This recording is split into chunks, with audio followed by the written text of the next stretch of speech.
And to discuss what this all means for Turkey's partnership with Kenya and Africa as a whole, I'm joined by Joseph Ochieno, who is a writer and commentator on African affairs, and Mehmet Ozkan, who is a senior fellow at the Center of Global Policy in Washington, D.C. He's also a former senior official at TICA, a government agency tasked with managing Turkey's development assistance.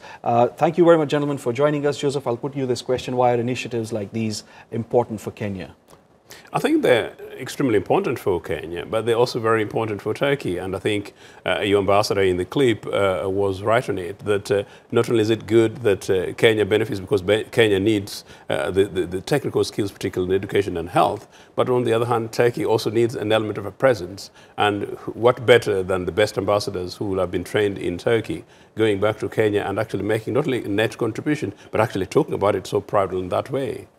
Mehmet Ozkan, Turkey's presence in Africa is not only about making and providing humanitarian aid, but there are other sectors. Can you just tell us what are the other areas that Turkey is providing for in Kenya in particular? You know, let me tell you one thing. You know, Turkey's Africa policy is one of the most successful foreign policy initiatives in less than 10 years. That does not happen easily. So what happened started with a humanitarian aid a little bit, then it went with trade, then it turned to be Turkey turned to be a political actor, especially since 2011 with the case of Somalia. But the case of Kenya and other key countries is very important because initially they were not very reluctant to have a relation with Turkey because, I mean, nobody knew about Turkey in Africa. There was a reluctance of having relations. They thought perhaps there is another colonialism coming, but now I'm glad that this relation has been breakdown. I mean, literally both sides, especially key countries in Africa now, they want to have a better relation with Turkey, and that's why that facilitates Turkey's foreign policy in Africa. That's why I call it's very successful foreign policy in that sense as well. We'll talk about Turkey's policy in Africa as a whole, but I just wanted to focus on Kenya for a moment, and we'll come to that a little later. Joseph, do you think Turkey is now a leading development partner in Kenya?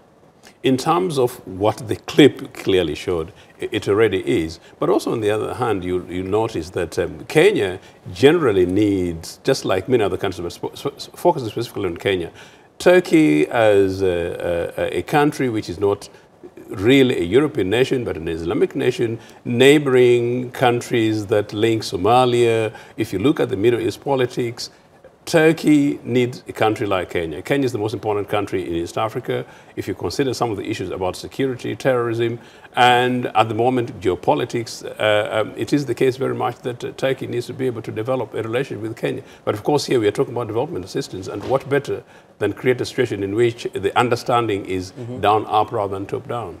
So Turkey's presence, as you said, Mehmet, is very much visible in Africa. And now we're broadening our discussion a little bit outside of Kenya as well. And in recent years, President Erdogan has made several trips to Africa. He's visited several countries over the past few years particularly.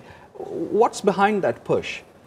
I think, that's the main reason is just expansion of Turkish foreign policy to all areas. 15-20 years ago, Turkish foreign policy has been limited to only Europe and several areas. But now, if you go to Latin America, Turkey has a Latin American policy. If you go to Asia, if you go to Africa, there is an opening in these relations in Turkish foreign policy. But now, now it went beyond the opening. Now it is deepening. That's the clear case of in Kenya. That's why, initially I remember first time when that time Prime Minister Erdogan went to Africa, visit Ethiopia and South Africa, 2005. I was living in South Africa at that time. Many people in Turkey, especially prominent journalists, they criticized Erdogan, saying that why Erdogan is going there, because the image of Africa at that time was the poor Africa, there is nothing and everything. But now in 10 years, he turned whole history to around. That's why, it is one of the successful areas of Turkish foreign policy, but at the same time, the fact that Turkey has started to become a political actor in Africa, especially in the case of Kenya, if I mention a little bit, Turkey's Kenya policy and aid is part of Turkey's Horn of Africa policy, because historically in Horn of Africa there is two balance. One is Ethiopia-Kenya balance, on the other side, Sudan-Somalia balance. The fact that Somalia collapsed in 1991 and Sudan divided, I think we need to build up a regional balance. That's why Turkey is considering regional balance, focusing in each country for, whatever Turkey can contribute. That success does not come without challenges. What do you think, Joseph, are the challenges there for Turkey in Africa? I think mutual suspicion, because traditionally Kenya and most of Africa would have been very suspicious from the experiences from the West. It was not particularly good when China came in.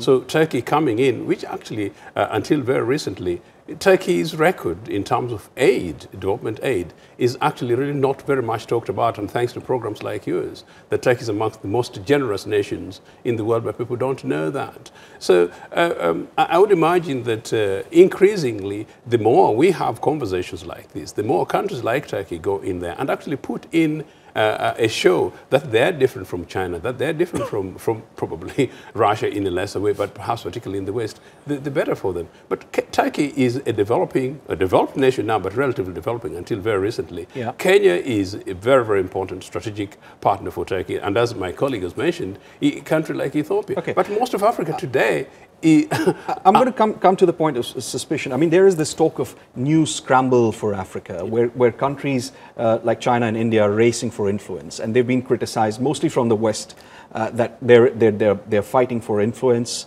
But Africa definitely wants to be seen beyond a playfield for all these big countries. And I think that's why countries like Turkey come in with a huge advantage, because there is a lack of major suspicion, and so far the evidence shows that they've not come in as exploiters but as partners. You know, the language of win-win that I don't particularly like, but by and large it's worked very successfully.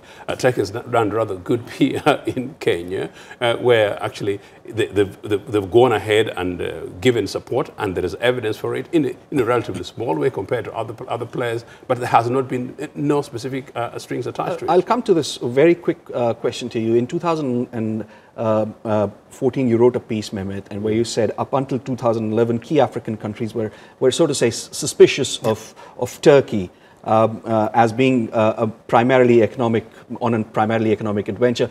Has that perception now changed? I think it has changed totally, because Turkey has shown a different way of doing aid. In the past, you know, development aid has been focusing mainly big projects. Big project means you just give a loan, and at the same time it creates a sort of a, you know, you have to repay it back. But now Turkey focuses small projects, and they touch the life of the ordinary people.